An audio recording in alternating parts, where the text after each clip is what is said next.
เรื่องลิขสิทธิ์บทเพลงธิดาศิลนองกับบทเพลงตะเวนยังตาตอนนี้มาขึ้นติดเป็นลิขสิทธิ์ของพอซ่อนทางซ่องเพลงเลยบ่ฮู้ว่าเกิดสาเหตุหยังต้องมาติดกับลิขสิทธิ์ของพอซ่อนทั้งที่พอซ่อนเป็นพอเพียงแต่คอฟเวอร์ซื้อแต่ว่าบ่ฮู้ว่าไปติดได้จังได๋พี่น้องมาขึ้นเป็นลิขสิทธิ์ของพอซ่อนหลังจากนั้นแม่พึ่งก็ได้โทรมาหาพอซ่อนเนาะมาถามว่าลิขสิทธิ์นี่มันขึ้นเป็นของเจ้าได้เนี่ยว่าสั่นพอซ่อนก็ตกใจยั่งแหงเลยย้อนว่าบ่ฮู้อีโนอีนี่ยังเลยทั้งที่เพลงก็เป็นเพลง cover ถามว่า5ต้นฉบับยอดวิวแม่นนะมันก็บ่ขึ้นสูงปานนั้นยอดวิวอยู่ต้นฉบับทะยานเข้าไป8ล้านกว่าวิวแล้วแต่ว่าสิมาติดขึ้นลิขสิทธิ์มาขึ้นติดย้อน 20,000 กว่านี่นะพอซ่อนก็ยังงงอยู่เนาะนี่ก็คือมันมีคำถามมาเนาะก็คือว่าก่อนหน้านั้นพอผู้ศิวิไลเพิ่นได้ปล่อยเพลงตะเวนยังตาแล้วก็ธิดาเซลนองซ่องบทเพลงนี่ให้ฟรีลิขสิทธิ์ไปเลยนั่นก็คือผู้ใดสิเอาไปห้องเอาไปคัฟเวอร์เอาไปแสดงสดด้านหน้าเวทีบอกว่าจะเป็นทางดนตรีบอกว่าจะเป็นทางเสียงห้องเอาไปได้เลยเพิ่นว่าบ่มีหยังเลยนั่นนะแล้วบัดนี้สาเหตุหยังจังมาติดลิขสิทธิ์ทางพอซ่อนย้อนว่าพอซ่อนมีผู้ดูแลซ่องเนาะพอซ่อนมีผู้ดูแลซ่องอยู่แล้วหลังจากนั้นบทเพลงใดในซ่องของพอซ่อนถ้าบททันได้ขึ้นลิขสิทธิ์ระบบ AI มันจะจัดการไปเลยนั่นแหละก็คือเหตุให้สาเหตุว่าเพลงตะเวนยังตากับเพลงธิดาเซลนองมาติดลิขสิทธิ์ทางฟังพอซ่อนได้ทราบมือละพี่น้องกำลังแก้กันอยู่ตอนนี้ถ้ามีปัญหายุ่งยากเกินไปเหตุให้เพิ่นเสียรายได้เนาะพอซ่อนก็สิได้ลบบทเพลงดังกล่าวออกไปตอนนี้พอซ่อนได้ลบเพลงตะเวนยังตาออกแล้วตอนนี้ยอดวิวก็บ่ได้ขึ้นไล่หรอกพี่น้องก็อยู่ประมาณที่ 3,000 ปลาย 4,000 ปลายวิวนี่ละหลังจากเพิ่นปลดลิขสิทธิ์ทางนี้แล้วเนาะหลังจากไปขึ้นกับทาง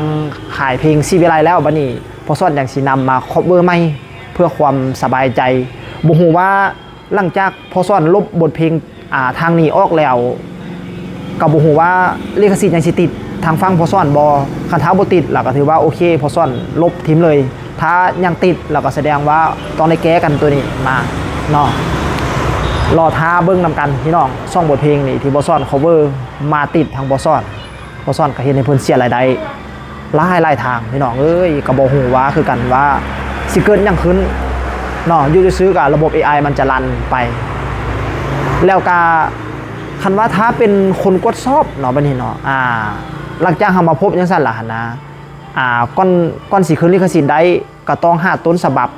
ก็ต้องค้นหาต้นฉบับแม่นบ่ว่าต้นฉบับนี้โพสต์เพลงนี้ลงไปในมื้อใดวันที่เดือนปีใดถ้าแม่นระบบที่เฮาจัดการนั่นน่ะแต่ว่าตัวนี้เป็นระบบ AI พี่น้องก็คือว่าเพลงใดที่บ่ขึ้นลิขสิทธิ์มันก็จะกวดหลากขึ้นให้เลยตอนนี้นี่คลิปของบ่ซ่อนหมดทุกเพลงเลยถือว่าติดแดงหมดเลยตอนนี้นี่บ่ว่าจะเป็นเพลงแต่งเองเพลงใหม่เพลงเก่าเพลงหยังก็แล้วแต่ถ้าเพลงใดบ่ขึ้นลิขสิทธิ์มันจะไปขึ้นให้เลยเนาะถ้าพ่อแม่พี่น้องท่านใดที่รั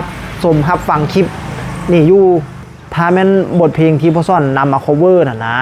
บอกว่าจะเป็นเพลงที่ได้รับอนุญาตจากเพิ่นแน่แล้วก็บางเทื่อนี่ก็บ่ทันได้รับอนุญาตจากเพิ่นแน่สิถ้ามาติดลิขสิทธิ์เท่านี้พอซ่อนก็ยินดีจะลบออกให้เด้อบ่ว่าแต่ขายชีวิไลดอกพี่น้องทางขายอื่นๆล่ะพอซ่อนก็เอาบทเพลงของเพิ่นมาห้อง cover หลายๆศิลปินด้วยกันเนาะทางฝั่งลาวเฮาดอกส่วนหลายบทเพลงทางฝั่งลาวเฮาก็หลายทางฝั่งไทยก็หลายเนาะแต่ว่าทางฝั่งไทยนี่ส่วนหลายก็เพิ่นก็จะจัดการเรื่องลิขสิทธิ์นี่รัดกุมอย่างแน่หน้าแล้วล่ะพี่น้องอาจจะบ่มีปัญหาเนาะแต่ว่าทางฝั่งลาวเฮานี้ก็ถือว่าระบบ AI มันกดสอบมาเกิดจังซั่นเนาะก็ถือว่าความผิดพลาดนี่เกิดจากทางซ่องพอซ่อนเองเด้อพอซ่อนขอโทษขออภัยหลายๆขอโทษขออภัยทางอาจารย์ภูศิวิไลนำเนื่องจากว่าเฮ็ดให้เพิ่นขาดรายได้ไปบ่แม่นน้อยๆเลยพี่น้องบทเพลงตะเวนยังตาทะยานสู้8ล้านกว่าวิวแล้วตอนนี้สำหรับเพลงธิดาศิลนองทางซ่องเวอร์ชันนี่รวมๆกันก็ตกกว่าล้านกว่าวิวแล้วได้ตอนนี้ ก็ถือว่าพอซ่อนเฮ็ดเพิ่นขาดรายได้ไปเนาะแต่ว่าพวกเขาก็ได้ลมกันทางหลังบ้านนั่นแหละก็ถือว่าได้แชทไปถามพ่อผู้เนาะว่าสำหรับบทเพลงพี่ดาศิลานองนี้สิเฮ็ดจังไดเนาะสิให้ลบออกบ่ถ้ายังติดแดงอยู่สิทางนี้ก็บ่สบายใจนะหากเพิ่นเอาไปขึ้นลิขสิทธิ์เป็นของเพิ่นสมบูรณ์แบบแล้วบัดนี้นะเราพอซ่อนจังสิมาอัพลงไม้หรือว่าจะเอามาห้องไม้เนาะเอามา cover ไม้บ่ทันสไปในรูปแบบของพอซ่อนนั่นล่ะเพิ่นก็ยินดีให้เอาเพลงเพิ่นหั่นล่ะมาห้องว่าซั่นซะแต่ว่าในเมื่อมันเป็นเรื่องใหญ่คือจังซี่แต่ว่าเรื่องของบทเพลงบ้านศิวิไลนี้พอซ่อนข้อปรึกษาอาจารย์ภูอีกบัดนึงถ้ายังติดแดงอีกแล้วเฮ็ดให้เพิ่นขาดรายได้อีกแล้วพอซ่อนก็จำเป็นจะได้ลบออกเนาะลบออกเลยแล้วก็จังมาห้องใหม่หลังจากนั้นหลังจากเพิ่นเบาเรื่องลิขสิทธิ์มันยังเรียบร้อยแล้วเอามาห้องใหม่มาซั่นซะแต่ว่าเพลงแต่เป็นยังตานี่พอซ่อนห้องไว้ตั้งแต่4ปีหลังแล้วล่ะ ประมาณ3-4ได้แล้วได้พี่น้อง3-4 ปีหลังได้แล้วได้เพลงแต่เป็นยังตาน่ะแล้วก็ไวๆนี่พอซ่อนกำลังเฮียนห้องเพลงเจ้าอายไพบอที่เป็นแฟนอาย ในเวอร์ชันพอซ่อนนี่ล่ะที่เป็นได้กับฝากพ่อแม่ฮับสมฮับมาดึกขวดดึกแก้วเสด็จเด้อในไวๆนี่ล่ะเนาะวันที่19พ่อผู้จะเดินทางมาที่เมืองเฟืองมาหาพอซ่อนนี่แหละเนาะแล้วก็จะได้โอได้ลมพ้นเรื่องลิขสิทธิ์เพลงนี้นำแล้วก็เรื่องเวียกเรื่องงานต่างๆเนาะแล้วเราท้าติดตามเบื้องนำกันว่าสิเป็นยังไงเนาะสำหรับเรื่องลิขสิทธิ์บทเพลงตะเวนยังตาพี่น้องกันยัง cover ได้คือเก้าหันละสำหรับบทเพลงตะเวนยังตาแล้วก็เพลงทุกๆเพลงของบ้านศิวิไลยัง cover ได้คือเก้าเนาะถ้าเพิ่นหัดกลุ่มเรื่องลิขสิทธิ์พี่น้องก็สามารถทักเข้าไปทางไลน์ส่วนตัวของพ่อผู้ได้เนาะ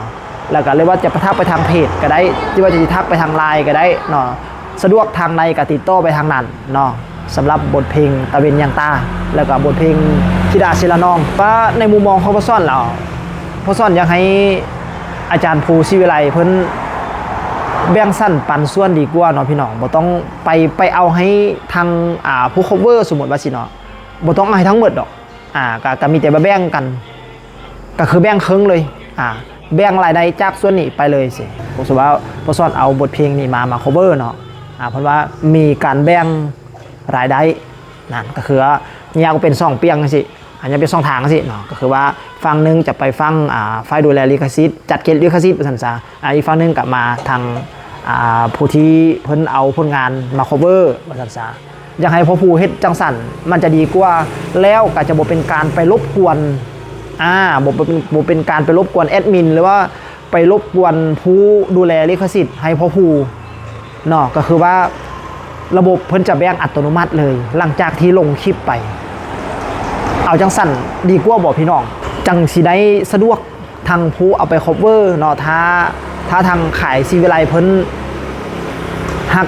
สิแบ่งปันให้พี่ให้น้องว่าซั่นซะเนาะสำหรับพอซ่อนในมุมมองของพอซ่อนเด้อพอซ่อนข้อคิดจังซี่แล้วก็ถ้าพ่อผู้มาชี้แจงอีกบัดนึงแล้วก็สิถามเพิ่นแล้วก็มาให้คำตอบพี่ต้อมเราอีกบัดนึงเนาะในคลิปหน้าสำหรับคลิปนี้พอซ่อนลาไปก่อนสบายดี